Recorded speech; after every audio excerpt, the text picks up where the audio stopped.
Tu nous parlais tout à l'heure d'un problème que toi et Jean-Luc Godard avez eu sur Passion par rapport à un labo.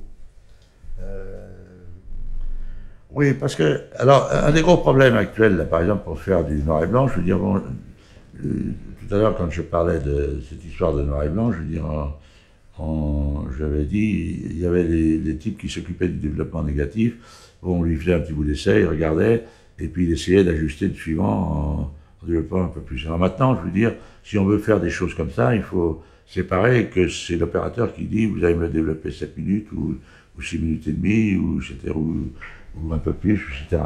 Bon, mais le gros problème, c'est quand on développe des films, quel que ce soit en couleur ou en noir et blanc, le gros problème, c'est qu'il faut on ait affaire à des machines qui tournent. hmm. C'est-à-dire qu'il ne faut pas qu'on mette en route une machine pour, euh, pour développer la production de la journée d'un film. Parce que, je veux dire, déjà, rien que, que la température soit bien homogène sur tout le révélateur, parce que indépendamment du fait qu'il est dans les cuves, il passe dans des pompes pour pouvoir être recyclé pour qu'il soit brassé. Je veux dire, donc il faut en même temps qu'il soit brassé et que ça soit homogène comme température. Et puis en même temps, je veux dire, comme il y a, quand on développe, il y a une partie qui se développe et il y a donc, comme c'est en gros, il y a autre chose dedans, c'est du bromure d'argent. Je veux dire, à partir du moment où l'argent a été, ce qu'on appelle chimiquement réduit, c'est-à-dire transformé en argent métallique qui donne le noir sur le négatif, le brome se répand dans l'eau et ce brome a tendance à ralentir le développement et augmenter le contraste.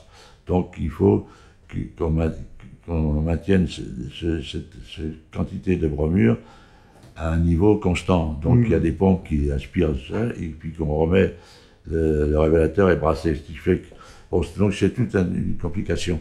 Alors, quand on a tourné Passion, on développait dans un laboratoire à Genève, qui est un bon labo, je veux dire, mais comme à l'époque il n'y avait pas de film, alors ils avaient un système où ils avaient mis il y avait les cuves de laboratoire du développement, et puis ils avaient augmenté la quantité de bain, de manière à avoir un truc plus gros pour amortir justement ce côté. Euh, et c'était des grandes cuves qu'ils avaient à côté, c'est-à-dire par exemple au lieu par exemple, de 100 litres de vin, il y avait 300 litres de vin. Et ces grandes cuves étaient remplies d'azote pour éviter l'oxydation. Bon, c'est-à-dire donc ces grandes cuves, on les mettait, forcément, elles étaient mises dans le circuit, il fallait aussi qu'elles aient le temps de chauffer, de manière, puisque comme elle envoyait du... Et à chaque fois qu'on donnait des choses, il y avait constamment des irrégularités dans le développement. Alors c'était toujours un problème épouvantable avec eux. Mais ça tenait au fait qu'on était le seul à travailler dans ce labo. Si on était plusieurs, ça ne serait pas produit. Alors finalement, Jean-Luc, à un moment donné, a piqué une crise de nerfs parce que donc on est parti du labo, on était fait développer. Alors ça, c'est très important, je veux dire que et quand on fait du noir et blanc, maintenant, comme ils n'en font pas beaucoup, on est généralement le seul à être développé. Alors c'est le risque de savoir si on ne va pas se trouver justement avec ces problèmes de température ou de taux de bromure ou des choses comme ça.